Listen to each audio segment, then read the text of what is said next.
नमस्कार मित्रांनो, मी मनीष गुणोले तुमचं आणखी एक नव्या व्हिडिओमध्ये स्वागत आहे। तर तुम्ही जसं की थंबनेलवर बघितला की आपण या व्हिडिओमध्ये बघणार आहे की 12वी नंतर तुम्हाला काय काय डॉक्युमेंट लागणार आहे। आता तुम्ही 12वी तर पास झालेच असाल, तर पुढची तयारी काय असावी आपली, तर याच व्हिडिओमध्ये आपण ते सगळं बघणार आहे। ठीक आहे, जर तुम्ही चॅनलला नवीन असाल तर चॅनलला सबस्क्राईब करा आणि व्हिडिओ जर तुम्हाला इन्फॉर्मेटिव्ह वाटलं आणि आवडला असेल तर व्हिडिओला लाईक करा। चला तर आपण चालू करूया। बघा, 12वी नंतर आपल्याला सर्वप्रथम आहे काढायचे म्हणजे की जातीचे प्रमाणपत्र। जर तुम्ही कोणत्याही कॅटेगरीमध्ये मोडत असाल तर जातीचे प्रमाणपत्र लगेच काढून घ्या। आतापर्यंत नाही काढले असेल तर हे तुम्हाला रेडी ठेवायचं आहे। हे तुम्हाला मेडिकल फील्डकडे पण तुम्हाला जायचं असेल, नाहीतर इंजिनियर, नाहीतर कोणतं पण कोर्स असू द्या, काही पण असू द्या, तुम्हाला जर तुम्ही जातीच्या प्रमाणपत्रामध्ये म्हणजे जातमध्ये मोडत असाल तर जातीचे प्रमाणपत्र आवश्यक आहे। ठीक आहे, नंतर बघा उत्पन्नाचे प्रमाणपत्र। उत्पन्नाचे प्रमाणपत्रामध्ये म्हणजे त्याची एक वर्षच व्हॅलिडिटी राहते उत्पन्नाच्या प्रमाणपत्राची। ते एक नाही म्हणजे 31 मार्चपर्यंत त्याची व्हॅलिडिटी राहते। जर या वर्षी जर तुमच्याजवळ नसेल तर तुम्ही जवळच्या जनसेवा केंद्रामधून कुठून पण काढून घेऊ शकता। हे पण महत्त्वाचे उत्पन्नाचे प्रमाणपत्र काढून घ्या। जर तुम्ही जातीच्या याच्यामध्ये मोडत असेल तर उत्पन्न तुम्हाला उत्पन्नाचे प्रमाणपत्र लागणार म्हणजे लागणारच। नंतर काढून घ्यायचे तुम्हाला नॉन क्रिमिनलचे प्रमाणपत्र। एक बार नॉन क्रिमिनल काढले तर त्याची व्हॅलिडिटी 3 वर्ष राहते।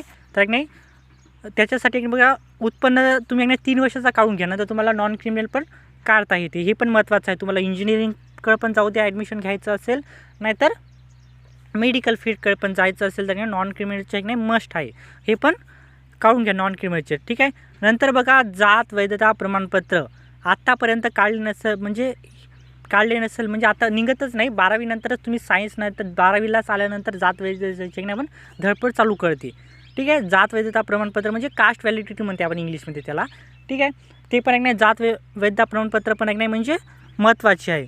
ते म्हणजे मेरिट लिस्ट लागली समजून घ्या, तर कामाला येते आपल्याला जात वैधता। मेडिकल फील्डसाठी पण कामाला येते आणि इंजिनिअरिंगला पण कामाला येते। जात वैधता प्रमाणपत्र पण जरुरी आहे। तुम्ही म्हणजे ॲडमिशन तुम्हाला पाहिजे असेल तर इंजिनिअर नाही तर मेडिकल कॉलेजला। ठीक आहे, जर तुम्ही अपंग असाल तर डिसेबिलिटीचे प्रमाणपत्र काढून घ्या जनसेवा केंद्रामध्ये जाऊन। हे कोणत्या कॅटेगरीसाठी महत्त्वाचे आहे, फक्त जे अपंग आहे, कोणतं पण तुमचा म्हणजे बॉडीचा पार्ट अपंग आहे त्याचा तुम्ही सर्टिफिकेट काढू शकता। जनसेवा केंद्रामध्ये जाऊन ते प्रमाणपत्र सर्टिफिकेट आणावं लागते तुम्हाला। म्हणजे डॉक्टर देईल।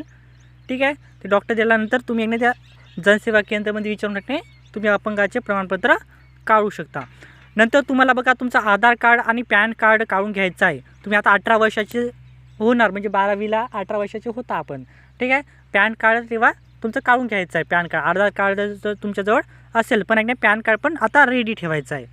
ठीक आहे, याच्यानंतर बघा, आई आणि वडिलांचे पॅन कार्ड पण तुम्हाला पाहिजे असणार।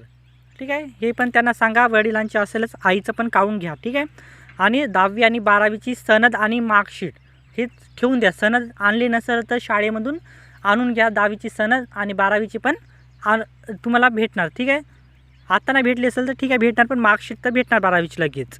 ठीक आहे, याच्यानंतर बघा, राष्ट्रीयकृत बँकेचे खाते म्हणजे एका बँकेचे तुम्ही खाते तयार करून घ्या। उदाहरणार्थ SBIचे म्हणा, नाही तर कोणते पण जे राष्ट्रीयकृत बँक आहे म्हणजे ICICI बँकसारखे, HDFC बँकसारखे। ठीक आहे, SBIचं एकदम छान अकाउंट आहे, ते तुम्ही काढून घेऊ शकता। सरकारी बँक आहे SBIची आहे ना, तुम्ही SBIचं खोलून घेऊ शकता बँकेचे अकाउंट।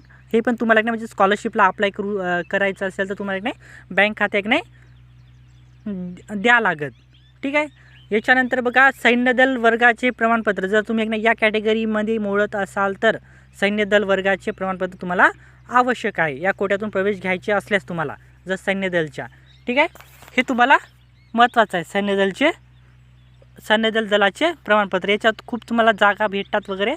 तुम्ही जर कॅटेगरीमध्ये मोडत असाल तर सैन्यदल वर्गाचे प्रमाणपत्र तुम्ही काढून घ्या। नंतर बघा, अल्पसंख्याक वर्गाचे प्रमाणपत्र। हे पण तुम्ही जर अल्पसंख्याकमध्ये मोडत असाल तर याचं पण तुम्हाला काढून घ्यायचं आहे।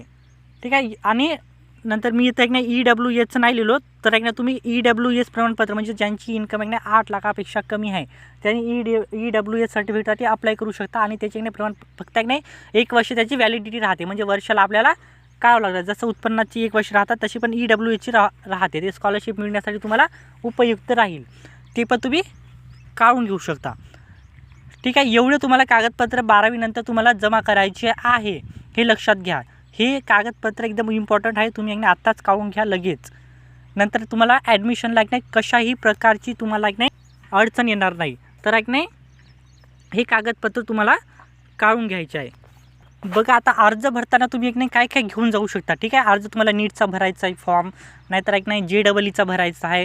तर अर्ज भरताना एक नाही तुम्हाला लक्षात ठेवायचं आहे का तुमचं एक नाही जाताना मार्कशीट, दाखला, नागरिकत्व म्हणजे डोमिसाईलचं सर्टिफिकेट आणि आधार कार्ड घेऊन जायचं आहे, घराच्या पत्त्याचा पुरावा. ठीक आहे, आधार कार्ड घेऊन शकता, पॅन कार्ड घराचा, म्हणजे नाही लाईट बिल घेऊन गेले तरी चालेल. आणि सोबत एक नाही एक पासपोर्ट आकाराचा फोटो घेऊन जायचं, डिंक सोबत घ्यायची म्हणजे फेविकॉल वगैरे घेऊन जायचं. त्याचबरोबर एक नाही स्टॅपलर म्हणजे तिथं कोणाचंही करायचं. ठीक आहे, आपलं सगळं हे कागदपत्र जर तुम्हाला फॉर्म भरायचा आहे नीटचं तर एक नाही हे घेऊन जायचं आहे तुम्हाला. आणि बघा आणि चूक नाही व्हावी म्हणजे एक नाही तुम्ही एक नाही तुमचं नाव, पत्ता, नागरिकत्व, जन्मतारीख, जन्मस्थळ इत्यादींची माहिती एक नाही म्हणजे करून घेऊन जायची आणि बरोबर भरायचं त्या फॉर्ममध्ये. ठीक आहे, आणि एक महत्त्वाची नोट लक्षात घ्या, अर्ज भरताना नाव, पालकांचे नाव, आडनाव योग्य रकान्याचंच भरावे. ठीक आहे, इंग्रजीमध्ये अर्ज भरल्यास स्पष्ट अक्षरात अर्ज भरावे आणि सूचना असल्यास कॅपिटल अक्षरातच अर्ज भरावा. ठीक आहे, एवढं एक नाही तुम्ही लक्षात ठेवा. ठीक आहे, म्हणजे जेणेकरून एक नाही तुमची एक नाही याच्यामध्ये चुकी होणार नाही अर्ज भरताना. जर एवढीशी चूक आता मग तुम्हाला एक नाही खूप भारी पडू शकते. तुम्ही एक नाही याच्यावर एक नाही नियंत्रण करू शकता आणि एक नाही चांगल्या प्रकारे अर्ज करू शकता. ठीक आहे, मी जे डॉक्युमेंट तुम्हाला सांगलो ते लक्षात ठेवायचं आणि अर्ज भरताना एक नाही चांगल्या प्रकारे एक नाही भरायचं. ठीक आहे, एवढं लक्षात ठेवायचं. तर एक नाही हा व्हिडिओ त्याच्यासाठी होता का तुम्ही 12वीत एक नाही म्हणजे आता पास झाले तर एक नाही कागदपत्र कोणकोणते पाहिजेत आणि काय काय कशासाठी अर्ज कसा भरायचा याच्यासाठी मी तुम्हाला हा व्हिडिओ केलेला होता, तर तुम्हाला लक्षात आलेला असेल. जर तुम्हाला व्हिडिओ आहे ना आवडला असेल तर चॅनलला सबस्क्राईब करायला एक नाही बिलकुल विसरायचं नाही. ठीक आहे, असेच नवीन अपडेट तुम्हाला या चॅनलवर मिळत राहणार.